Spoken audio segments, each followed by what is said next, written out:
Mən elə bilirdim, gəlib ömrümə, məni ömür boyu var edəcəksən. Daha bilmirdim ki, geniş dünyanı bu sevən qəlbimə dar edəcəksən.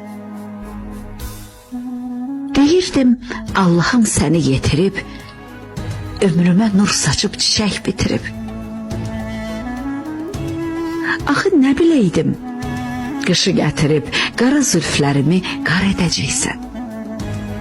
Yaralı ürəyə vurursan yara, salırsan sən məni görünə hallara. Mən hardan biləydim, gecəmi qara, gündüzümü ahuzar edəcəksən. Deyirdim, alarsan ələ qələmi, çəkərsən sevinci, silərsən qəmi. Daha düşünmürdüm, dərdi, ələmi çırpınan ruhuma yar edəcəksən.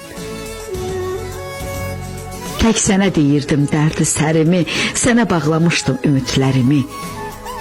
Nə biləydim, olub eşqin qənimi, həyatımı tarımar edəcəksən.